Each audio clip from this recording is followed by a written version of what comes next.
महाराज, अक्षय कुमार का कातिल हाजिर है। जैसे ही आज्ञा हो इसे दंड दिया जाए।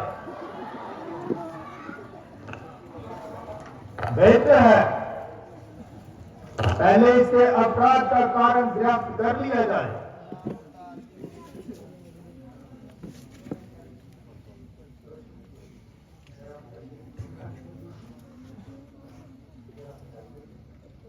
जरा बताइए, तेरे मन में क्या समाई? चुप रहने से जान नहीं बचेगी। जरा मुंह तो खोल, कुछ बात से बोल। क्योंकि बंदा इस वक्त आसीर सुल्तानी है, इसलिए अहरे गहरे से बात करने में भी बहुत हानि है। जब कोई पूछने वाला पूछेगा तो जवाब देंगे और कोई पाई का हिसाब देंगे। पड़ा हो शेर पिंजरे में, पड़ा हो शेर पिंजरे में, मगर वह दूर नहीं जाती। पिल्लावर की कदम के सामने भी खो नहीं जाती। रस्सी जल गई मगर बल बाकी है।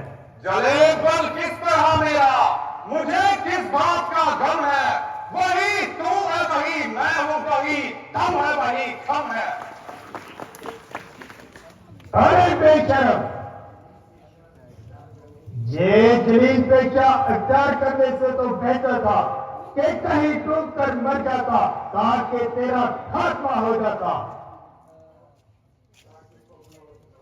ताकि पवन और प्रहलाद के नाम पर तेरे जैसे कबूतर के कारण कलंक का ठिकाना आता। अभी तक भी है तेरा वक्त पश्चाताप करने का। किया है काम ये तूने बिना शक डूब मरने का। अरे नारायण, तुझे इस हालत में देखकर मेरी गर्दन मारे में जाके झुकी जाती है, मगर अफसोस तुझे गैरत तक नहीं आती है। अभी तक तो झुकी है, ये तुम्हारे ही झुकाए से कोई दिन में भी जमीन से भी ना उठेगी उठाए से। हनुमान, आज तुम निराले ढंग से बात कर रहे हो। क्या प्राचीन संबंधों को एकदम ही बुला दिया? कदापि नहीं, बल्कि उन्हीं संबंधों ने मुझे यहां तक आने का साहस दिया। हनुमान आज भी आपका वफादार है और हर प्रकार की सहायता करने को भी तैयार है। इसमें क्या संदेह है?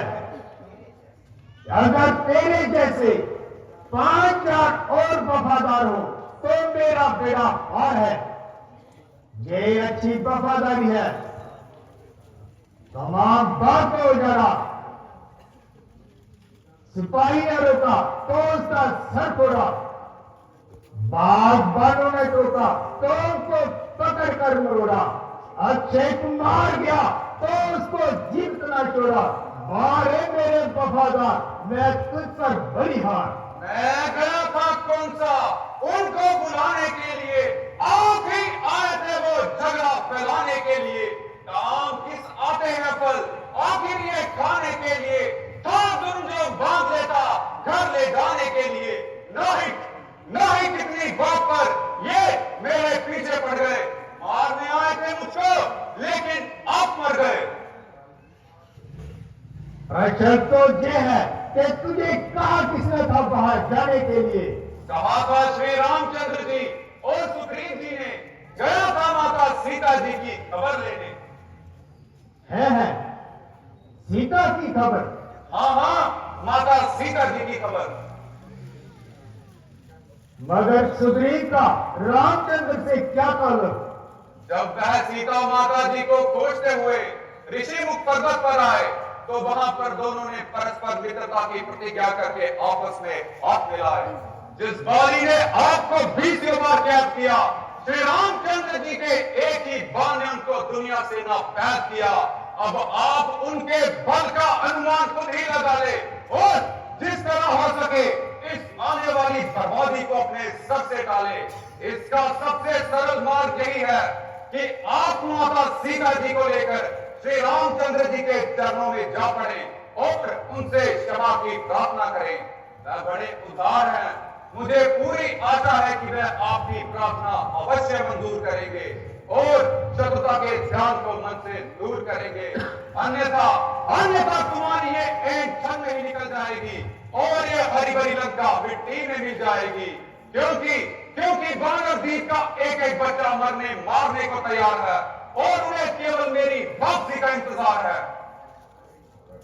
अरे मूर्ख, जरा मुंह को संभाल और सोच समझ कर बात मुंह से निकाल। जब तू जहां पर कैद है और मेरे हाथ में तेरा स्याह सफेद है, तो क्या तुझे वापस जाने की उम्मीद है?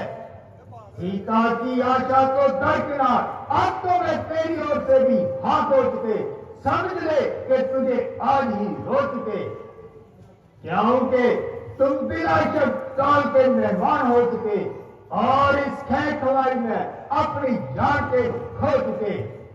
जिनकी महिमा के तू बातों के बाकी गीत गा रहा है और बार बार 1.5 फुट चौड़ा भूख ला रहा है, उनको मैं अच्छी तरह जानता हूं।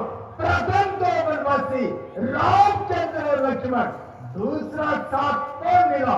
सुग्रीव, अक्कल का दुश्मन, अपनी स्त्री के लिए आज तक तो रोता फिरा और जंगलों में हैरान होता फिरा। ऐसा ही भी था तो उस समय क्यों ना तलवार संभाली और बाली से अपनी स्त्री क्यों ना छुड़ा ली? कहीं की ईंट कहीं का रोड़ा, बहुत बुद्धि से उम्र जोड़ा। 150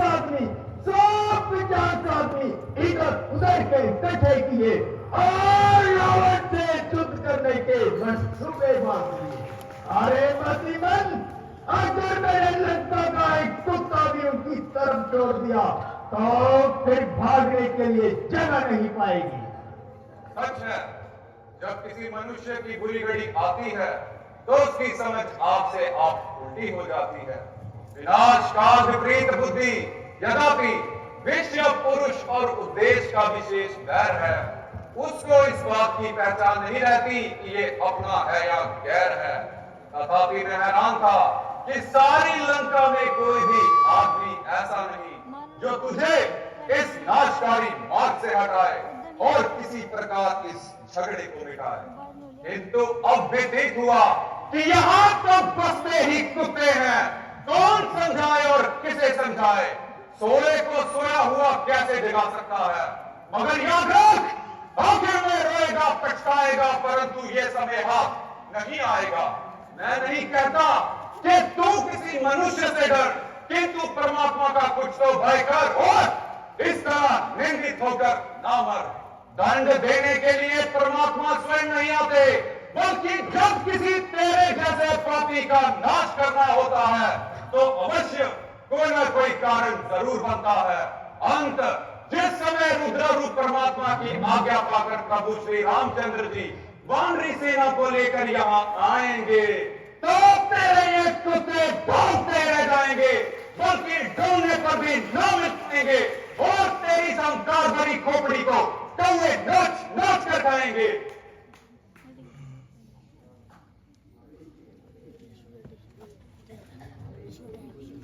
अरे बेहुदे, ये क्या बकबक लगाई है?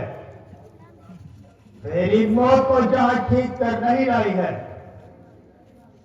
मैं तो नटी ही नटी पकड़ता गया तो ज्यादा सच करता गया।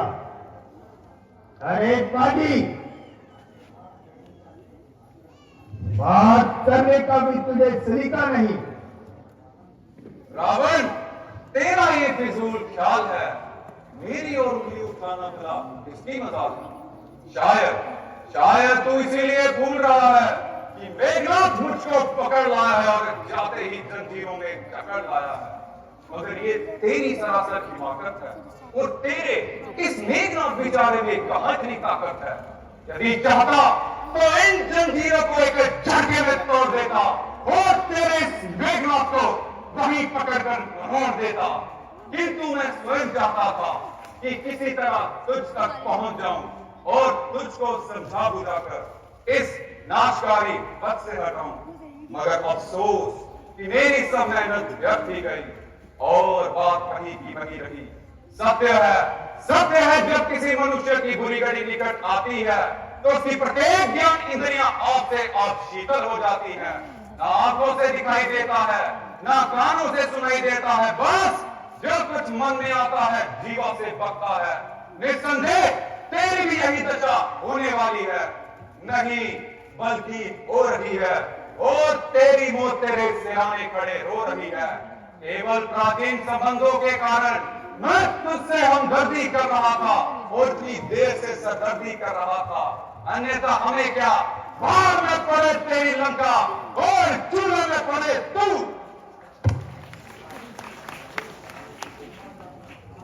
नहीं शरारत से राजा का जमात नहीं चला रहा है, मेरी इज्जत का आबरू को घाट में मिला रहा है। इज्जत हुर्मत तो आप कोई, कसूर मेरा बता रहा है।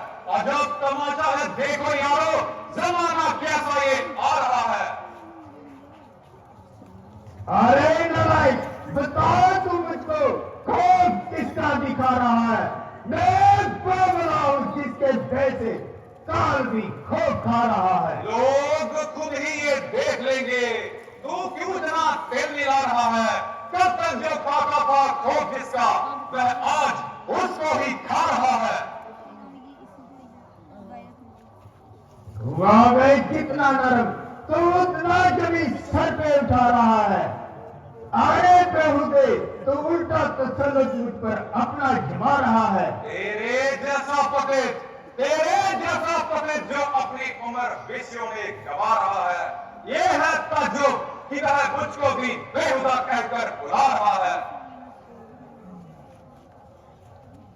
नाम मैंने जब तक उठाया खंजर तभी तक तू चहचहा रहा है। तू अपने हाथों से अदम का रास्ता बना रहा है। चंद दिनों में ये होगी चर्चा, चंद दिनों में ये होगी चर्चा, वह दिन भी नजदीक आ रहा है।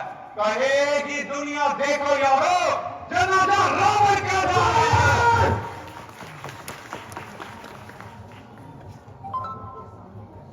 रावण के सामने ऐसी बेहुदा तकलीफ मैंने हर के खूने जिगर किया और बतेरा तेरे बुजुर्गों का लिहाज किया, मगर अब मेरी तलवार ही तुझको खामोश कराएगी और तुझको हमेशा के लिए सूखी नींद सुलाएगी।